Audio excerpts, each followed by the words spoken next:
Good afternoon, everyone. We're going to be getting started in just another minute or so. I don't know about you guys, but I just got off Inman.com. Gary Keller was on interviewing with Brad Inman. Anybody else on that? Edie, were you on that? Oh, I can't hear you. You're on mute. I like your glasses. Where'd you go? How about the hair? I like the ponytail. My daughter rocks it like that all day long. No, how was Inman with Gary? I didn't hear it. It was good. It was a really good interview. Jim, were you on it? I'm not sure. He talked about digital agent, tech-enabled agent, you know, what we've listened to before, but it's always really good to hear again. And Brad was definitely less snarky this time. Good. Yeah. So I'm guessing a couple other people were on it, so we're going to give another minute to get started here. And just as a reminder, this is the Brad Knowles series, Developing the Leader Within You 2.0. You're doing a great job with all this stuff, Jen. Oh, thank you so much. I appreciate that. No, I appreciate you doing it.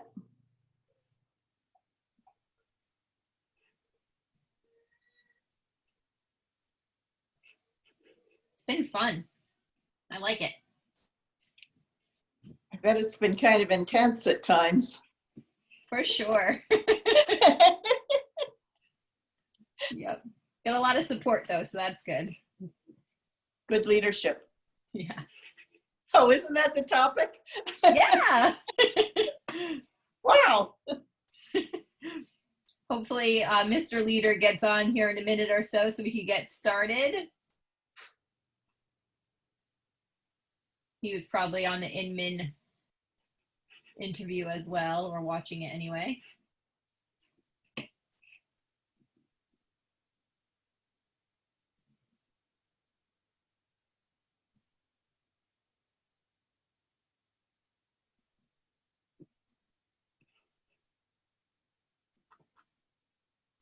Jen, do you mute us when everything is going on? I do for the most part, unless someone's speaking, obviously, but we do try to keep everybody muted. Good. Just because background noise, you don't really know you have it sometimes. Right. Well, I'm listening to my washer spin. I can't hear your washer spin, so. That's good. Yeah. About now when it's unbalanced. Did you put your comforter in there? No, what a piece from the couch. Oh. Cat How are the was sick. cats? Oh, We're waiting for Brad. How are he the was cats? sick on the couch, and that's why it's in the washer. I miss your house. That was probably one of my favorite masterminds because your house was so lovely. Oh, thank you. That was definitely one of my favorite ones too. That was a great spot. Yeah, it really was. Jim, did you stick around to make the cavatis with us and meatballs? I didn't. I had a lacrosse game that I had to get to. That's fine. I was there for the work and I missed the fun, damn it. All right, I gotta text Brad real quickly, so give me 1 second, guys.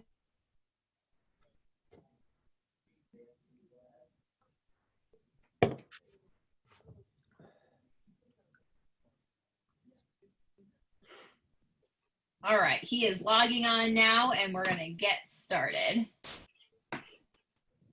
There he is. Where'd he go? Mr. Knowles, good afternoon. How dare you try to get some lunch before this Zoom?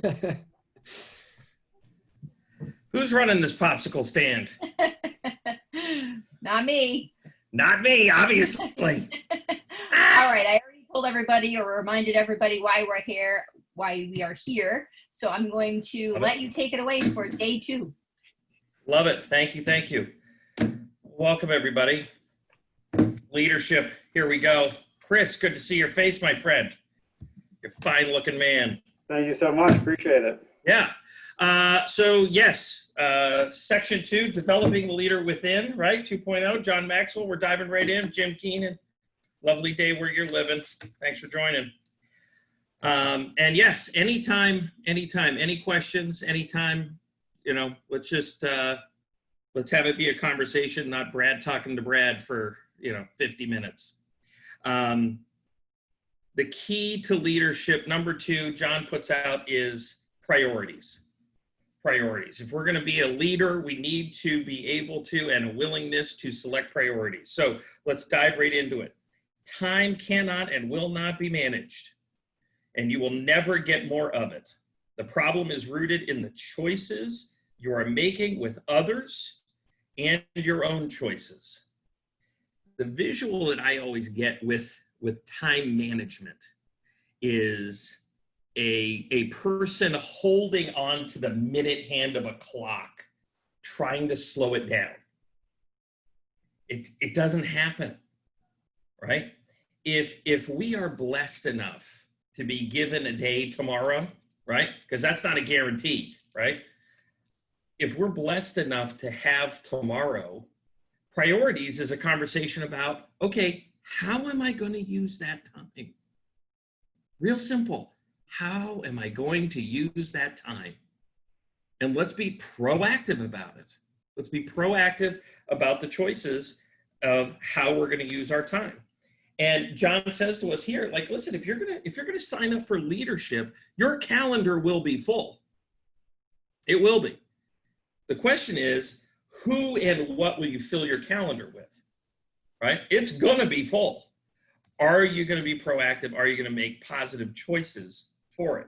So let's talk about some priority pressures. What are the pressures that we all experience having to do with priority? Okay. Let's just talk about some priority pressures. Number 1, most people overestimate the importance of most things.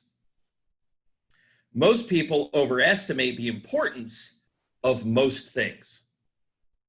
The art of being wise is knowing what to overlook. Not all things we spend our time on are equal. And we have to have the fortitude, the willingness to make those choices, make those selections. I am going to choose to spend my time here versus there.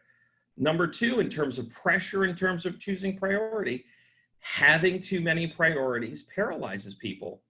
And John lays out a great, I don't know how I've missed this. John lays out a great example of a lion tamer. A lion tamer uses a 4-legged stool in taming lions because when the lion sees those 4 legs coming at it, it is overwhelmed by the options and fails to take action. Like the apex predator on our planet cannot wrap its head around 4 wooden sticks pointing at it at the same time. So if that's the case, how dysfunctional are we if we're looking at a to-do list of 20 or 30 things? If we fail to really select those priorities, how is it acting like the same way to us as this like 4-legged stool? Last one. I lied. There's a couple more.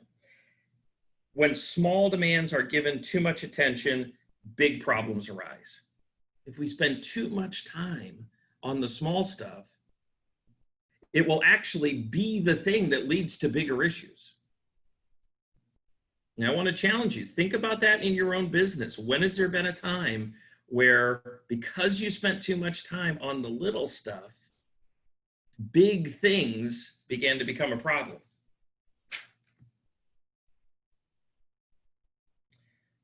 Next one, making everything a priority means nothing is a priority, right?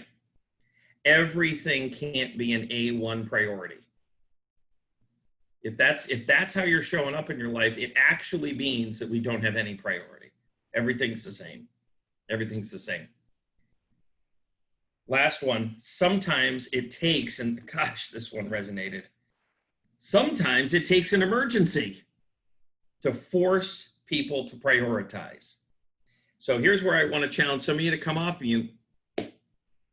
In the last 2 months, with everything going on in the world, what is something that you gained clarity on as a priority in your life that for whatever reason wasn't getting that weight it deserved prior to? That being forced to go through what we've been going through for the last couple of months helped you to realize, oh, this is a priority. This is a priority. And you didn't have that realization prior to the pandemic, prior to what's been going on in the last week or so. Like it's required that to get you to have that clarity. Anyone have an example? I do, but it seems ridiculous. But Share. my yard work around my house. Mhm. So before, I get up in the morning and I have my prayer and my affirmations. And before I get on the phone, if I go outside and do yard work, I am much more calm for the rest of the day. The physical exertion of it, I have a lot of brush to remove. Don't judge me. Don't judge me. No judgment. And I kept putting it off and letting it get overgrown. And it just was on my mind all the time. And I have so many really big things I have to deal with. Like I owe money to the IRS, this and that. And you would think that something like that is something I could put off. But it seems to help me with clarity for the rest of the day. But so here's what I'll set the brush aside and I'll speak to it a little more broadly. Having my environment support me in what I want to do matters, right? Like there can be certain distractions in and around me that can actually keep me from being effective. Exactly. Does that sound right? Yes, I got rid of all the pile of paper that was back here. I just got rid of a lot of stuff. I got all my tax returns all cut up. I had a lot of prior year tax returns I had to do. Yep. All filed. Love it. And the reality is it all started with brush work, right? And COVID gave me a chance to let the world stop for a minute so I can catch up. That was my whole thing. I just needed the world to stop for a minute so I could catch up. Love it. One more, if you would. Again, we're talking about sometimes it takes an emergency to force people to prioritize. Is anybody I have else something, experienced? Brad. Yeah, Nina, go ahead. Hi. So mine was, and again, kind of like how she just mentioned, time blocking. Mm-hmm. That ended up being like my lifesaver since this has happened. I have 2 teenagers. One's in 8th grade. One's a sophomore in high school. So I had their schedule. I had my schedule. Mm-hmm. Now I'm working from home. Plus I'm an ASC for the office and the tech coordinator and an agent. So I was like, oh, we're busy. gosh. Yeah. That was my lifesaver. Mm-hmm. Yeah. And that's what John's talking about in this whole section, right? Proactively selecting priorities. So let's talk about some priority principles. Let's talk about some priority principles. There's a handful of them. If you're taking notes, now's where I'd get that pen out. Principle number 1, working smarter has a higher return than working harder. Working smarter has a higher return than working smarter, right? Disciplined use of the time everybody else wastes can give you an edge. Working smarter, right? And I'll tell you, I grew up in a family dynamic where I don't know if smart work was held on a pedestal the same way hard work was held on a pedestal, right? That there was a measure of one's value in terms of work ethic, right? And John's making sure it's really clear here that yes, hard work's important, and working smarter is a higher return than working harder. Number 2, you can't have it all, right? I will tell you there are some people in my life who have failed to launch. And the reason they have failed to launch is because they will not select a priority. They keep their hands in so many different things that they never get good at any of them. John has a little poem in here, so I'll share it with you quick. He who seeks one thing, and but one, may hope to achieve it before life is done. But he who seeks all things wherever he goes must reap around him in whatever he sows, a harvest of barren regret. A harvest of barren regret. In other words, if you're going to spend your life trying to do everything, you're likely to get nothing, do nothing, and regret it. Let's pick some things, let's be specific about them, and then let's give it our full attention. Number 3, the good is always the enemy of the best. Right? There's a great book, right? Good to Great. Good is the enemy of great. John says good is the enemy of best. And this really comes down to, selection choices. Sometimes you've got multiple good choices to pick from. This is how John puts it, right? As you become more successful and busier, you must learn to navigate the choice between 2 good things. You can't always have both. How do you choose? Remember that the good must sometimes be sacrificed for the best. Maybe you're struggling with that right now, right? The image that always helps me on this one is the fox going after 2 rabbits catches none. Right? We got to pick one. We have 2 eyes mounted on the front of our head. We're great at focusing on one thing. We need to pick it, and we need to go after it in that direction with gazelle-like intensity. Proactive beats reactive. Proactive beats reactive, right? And here's something to think about with that on the reactive front. If you're starting your day by answering emails and texts and phone messages and right? Nick Danbury, what if I want it all? Where would you put it, buddy? Where would you put it, right? If you're starting your day in a reactive mode, one of the symptoms can be you're answering other people's questions. You're starting your day by engaging in direct messages and emails and all that kind of stuff. Proactive almost always comes from within, right? It starts here. It starts internal, the proactive. Number 5, the important needs to take precedent over the urgent. The important needs to take precedent over the urgent. What's an example of urgent in your guys' businesses? Give me an urgent example, and then we'll also take a look at some important examples. What's an urgent? This would be the interactive part, folks. You can do it. Hello, everyone. Hello, Jennifer. Hello. Well, for me, that you just touched on about choosing, the fox chasing 2 things and having to choose one has been a huge struggle for me this year.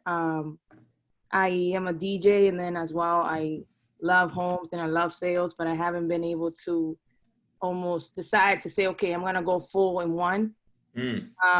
So, I mean, in both, I know what's important that, in real estate, I know that you have to lead generation and getting your voice out there is important. And that's something that I have not done at all.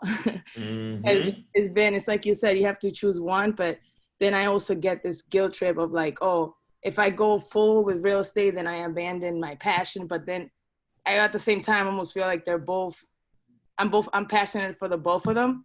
Right. So I don't know how to, I'll say, I'm in that process of like, okay, I have to go full in one. Yes. Yeah. I think that's a great example. And you're right. Going full in real estate means I have to become a promoter of my business. I have to be a person who's picking up the phone daily, right? It's not about going and looking at pretty houses. That's a nice little side benefit, right? And I'm sure there's aspects of that in the DJ side, right? As much as you enjoy performing in front of people and really, getting them excited, I'm sure that the hard work of being a DJ comes in honing your skill, honing your craft, and getting people to hire you to go DJ for them, Yeah, constantly going out there finding the next gig, which is the same Correct. with real estate. I feel like so it's like wow. Yes, yeah, and quite honestly, if you're going to own any business, you're first going to be in the lead generation business, and maybe that'll help you. Maybe that'll help you decide, Jennifer, that if I'm going to be in the lead generation business because I'm going to be a small business owner, whether it be DJs or real estate, or I want to launch my own plumbing supply store, right? Okay. First and foremost, I'm in the lead gen business. So which one am I more passionate about that I'm going to commit years of my life to the lead generation side, the business development side of that thing? And hopefully that would give you some clarity. you. Okay. Thank you for that, Jennifer. Proactive priority solutions. Let's talk about some solutions. I've laid out all of the roadblocks and all the headaches. Thanks a lot, Brad. I already knew about those. Help me get there, buddy. Great. So let's get there. Proactive solutions. Number one, if you've been in Keller Williams for any length of time, this should sound familiar to you. The Pareto principle. The Pareto principle, 80-20 principle, right? We've been around this horn a lot. However, I think John does give us some nice little insights on this, so I want you to pay attention here. Products. 20% of products bring in 80% of the profit. This is not just a time thing. This shows up in all areas, right?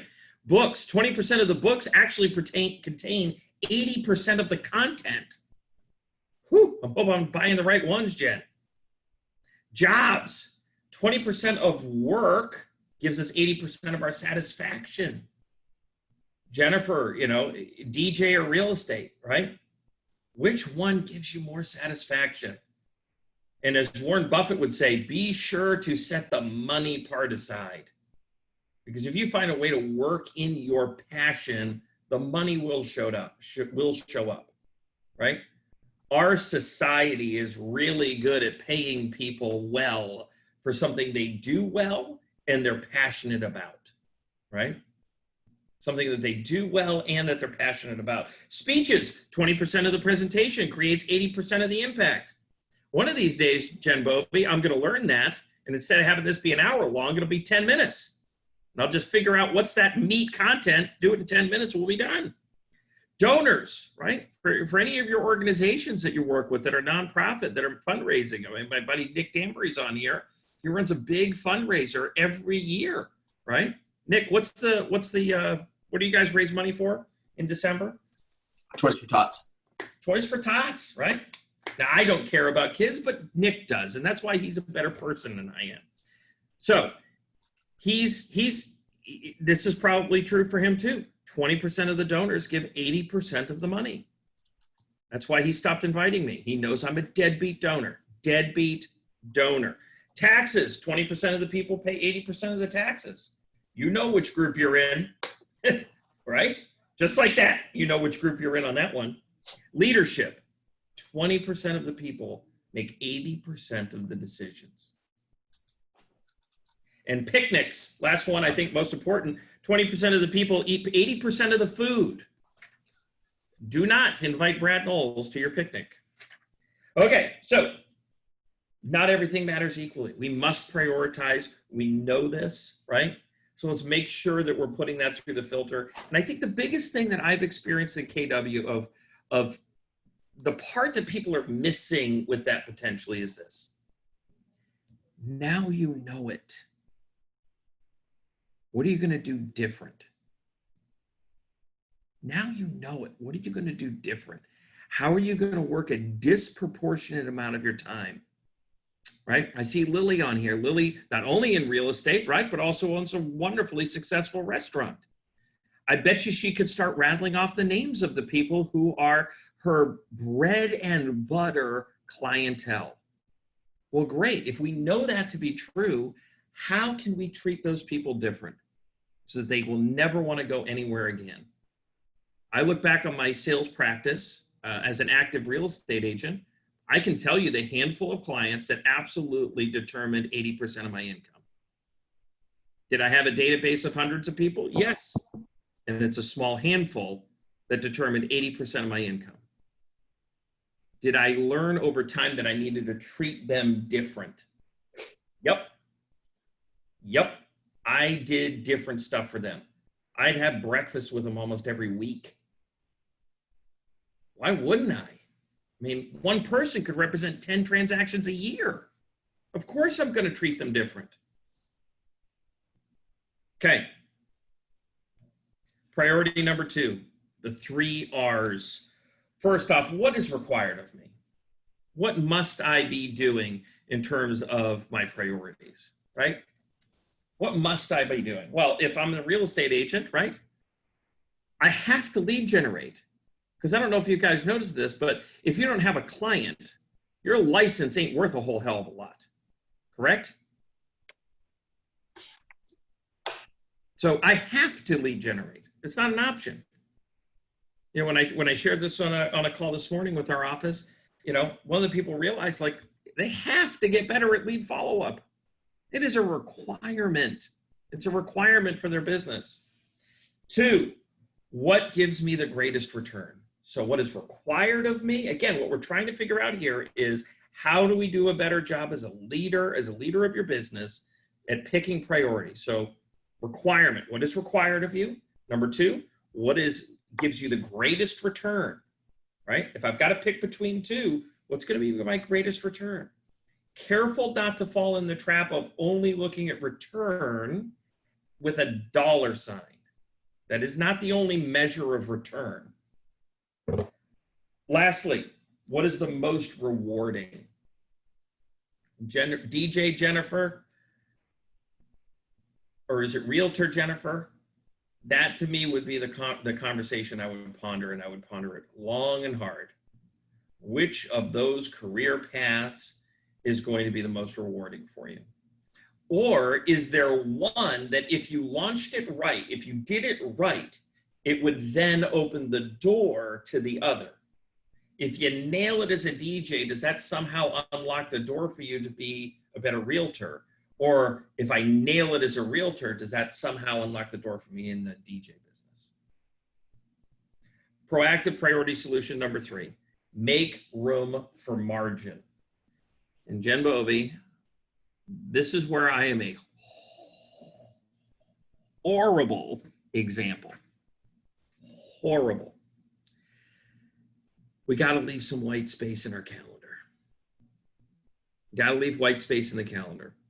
The only thing that buoyed my spirits in this section, rereading it last night, was that John confesses that he also struggles with this. So that gave me a little bit of hope. Like, wow, if he can get to where he's gone and still struggle with it, maybe there's still hope for Brad, right? Work expands so that it fills the time available for its completion, right? Parkinson's law. Unless I did something intentional to create margin, I would never have it in my life. I have to be proactive in creating margin. Real estate agents seem to suffer from this more than pretty much any other industry I know, because when do we turn it off? You all know real estate agents that are on from the moment they wake up in the morning to the moment they go to bed at night, 7 days a week. And John is laying out for you that margin is really important. Think about margin this way. I want to challenge you. Margin is the space that exists between our load and our limit.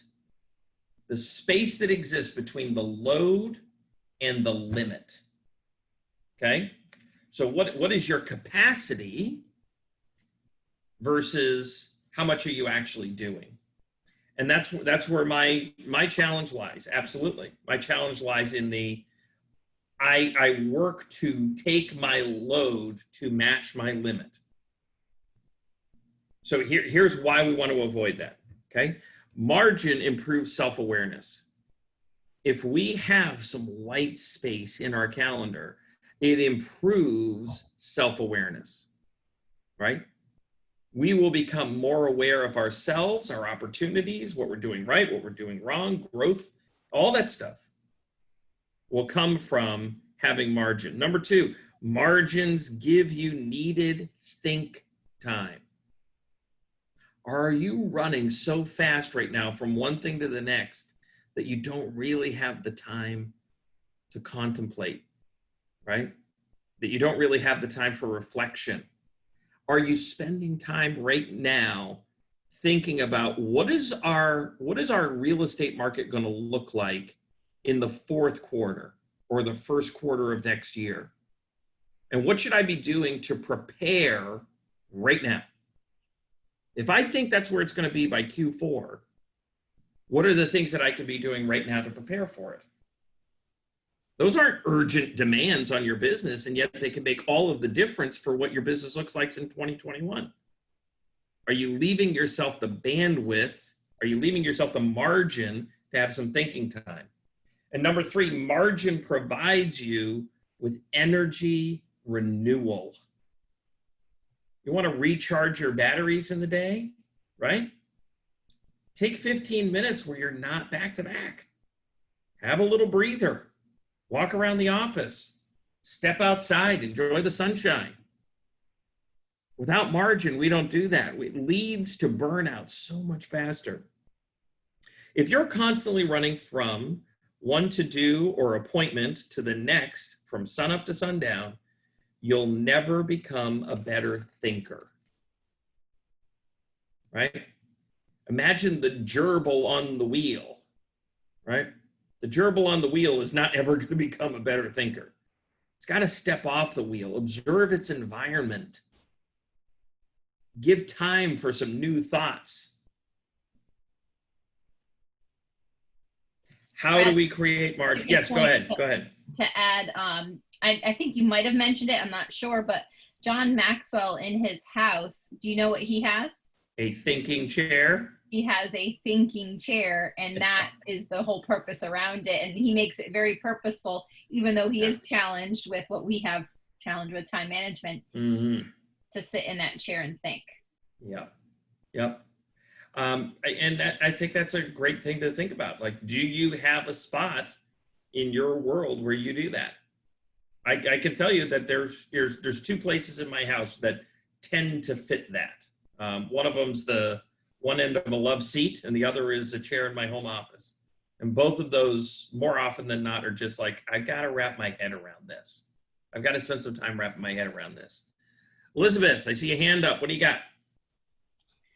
A couple of things. One thing is I went out, bought the thinking chair, but if I sit in it, I fall asleep because I have so much to do and I'm exhausted. Buy the thinking stool, I think, is what you want. I need something because it's one of the long type and I can put my feet up and I'm fine. Oh, dangerous, dangerous. I understand about the leaving the white space. I've been told that before. I've shown my calendar to people and they said the one thing wrong with it is there's no white space. Yes. About what gives me the greatest return. Okay, I really do enjoy helping people. When people are in a bad situation, I can think my way and think their way out of it. My issue that I'm having is those type of deals take a lot of time. It's a lot of hand holding. The person's in a bad situation. They have, it's 3 condos and the guy in the first floor didn't pay the HOA fee. They didn't pay the insurance. The thing caught on fire. Okay. So now I'm bringing you a cash buyer and I have to undo all this thinking that they had before, that they had to go to court and the thing is going into receivership. It's a lot of work and a lot of people. So one of the ways I look at it, Elizabeth, is looking at business, not at the business necessarily in hand, but looking at the business and going, if I do this right? If I really show up as 100% on this, will I have earned the opportunity for multiple future pieces of business? Right? Am I earning future referrals? Well, actually what I did was I made sure that the buyer I was going to bring, once they fix the place, they're going to give it back to me to list it as a retail place. There you go. There you go. So to me, I'm looking at people jacked up. You know what I'm saying? Who's going to loan them any money on it? Okay. Yeah. So to me, that's a great filter that I go, okay, I'm going to put my blood, sweat, and tears in this, which is then going to turn into a listing, which is then going to turn into a marketable thing. And you know what? I'm really helping out somebody who really needs my help, needs my skill set. So I think there's multiple measures of great return there.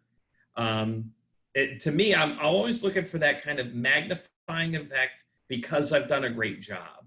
you know, and there are times where you can honestly look at a piece of business and go, nope, this is never going to turn into future referrals. And more often than not, that's that moment at the listing table when we realize, like, oh, this person's never going to be happy. No matter what I do, they will never be satisfied. They're never going to be happy. That's their nature, right? Everybody in the world is out to get them kind of person. Well, I'm about to become the next person on that list. If that's how they view the world, I'm about to become that next person because that's their pattern. Why would I do that? Why would I do that? I got to walk away from that business. I know I'm not going to be able to create a 10 experience for them, and it's going to require a 10 experience for me to be able to get future business. So I just got to go, hey, I'm not your guy. I'm not your guy. Let's see if we can find you somebody else. Margin, last couple of thoughts. How do we actually create it? Thank you, Elizabeth, for that. How do we create margin? Evaluate and eliminate continually. Evaluate and eliminate continually. Here's what I've found on the evaluation side. I strongly prefer to look back at my calendar and go, what is it that I've done that I should never do again? Right? Just look back over the last month. What meeting, what session, what Zoom, what everything. Yeah, maybe it's this one right here. Hey, let's just be honest, right? Maybe it's this session right here that in reflection you go, that guy's an idiot and I'm not doing that again. Okay, great, right? If that's the right answer for you and where you're at and the value you're getting, perfect. Then that's the nugget you needed from this call and you get to move on with the rest of your life. Looking backward, I find, ends up being a much more impactful way to see what has worked, as opposed to looking forward at my calendar and looking at that going, gee, I wonder what of that stuff can I cancel? All the stuff I'm thinking of canceling has this puppy dog face to it, right? It's got Elizabeth's face attached to it. It's got Jennifer's face attached to it. It's got Wade's face attached to it. Well, I don't want to cancel on them, right? But I can look back on my calendar and go, wait a minute. What if it's the stuff that I've done in the past that's ineffective? Not necessarily a priority. How do I keep from making that commitment in the future? How do I keep from making that commitment in the future? Number two, fight to keep 20% of your calendar as white space. 20%. That's the rule of thumb that John's putting out there. How do you keep 20% of your calendar as white space? If you're like me and you're looking at your calendar right now and there is 0 for today, okay, how do we make 15 minutes or 30 minutes tomorrow? Let's do it incremental, right? How do we get 5% of the calendar as white space? How do we let's just get there, right? Priorities, and this is the last key nugget, and then I want to open it up to any questions, thoughts, and I'll let you go. Priorities are not constant. Priorities are not constant, right? If you look back on your life, have your priorities morphed and changed and developed and differed a little bit as time went on? Yes or yes? Right? So how often are we going to spend some time analyzing it and making sure that, hey, this compass course that I'm on is the compass course I should stay on, or are there slight adjustments? Okay, so let me hear your thoughts. What have you heard from our session today? What questions do you have? What leadership things are you struggling with? Now's your time. Hi, Brad. It's Melissa Hello. again. Oh, you. Hello. I am. Nice hair. Thank you. I try to change it up for the Zoom. For you. Quite. So one of the things that this whole section for me was me, and I had a coach who talks about why you fill your calendar so much, and what it's usually something else you're afraid of. That there is something that you are trying not to do, or Right. guilt around taking care of yourself versus others, that you have guilt or you have a fear. You may want, the worst thing in your world could be the time to diet and exercise. Sure. So I'm going to fill that calendar so full so that there's no time to diet and exercise. I wish I could, but I'm so busy. I'm so busy. I'm so busy. Right. It's a few. So those are the. It's also grief. Sometimes there's a lot of grief. I find I work hardest when I'm feeling the saddest. You know, so I don't have to really deal with that. So there's to take that reflection time and think about what is it that I'm afraid of that will in my free time that I'm avoiding, so that that's why I'm keeping my schedule so full. It's quite it's revealing and good for you. It's hard. That's hard. It's hard work, but it's good for you. I would agree. And I think without the space to contemplate, to consider, to spend some time on that, I think it's important to realize that we can be stuck in that trap for a really long time, right? A really long time. Once we get into a place where every minute's filled, it can be really challenging to unpack that. I will share that, you know, just to be transparent. Yes, my schedule is filled. It's Monday through Friday, you know, 6:30 or 7 o'clock in the morning until 5:30 at night. That's what I consider filled. But at 6 o'clock at night, it's also family. At all day Saturday, it's family. All day Sunday, it's family. So part of my filling of it is the compartmentalizing of, if I'm going to dedicate this much time to work, I'm going to eke out as much value as I possibly can. So that thinking chair time, Jen was talking about, that Elizabeth was talking about, to me, that often is that 5 a.m. time for me. It's not showing up at 2 o'clock in the afternoon in the middle of the workday. So, but that's a pattern that has worked for me. Nick Danbury says, yeah, 4:30. Yeah. You know, and I think it's important to have. So I would challenge you to look for that. And thank you for that lesson, Melissa, because absolutely, there's definitely been times in my life where I've proactively used an overfilled calendar as an excuse to avoid the other important things in my life. Absolutely. Woo-hoo. So what else? What other thoughts? What are the things on the leadership development side here as we wrap up?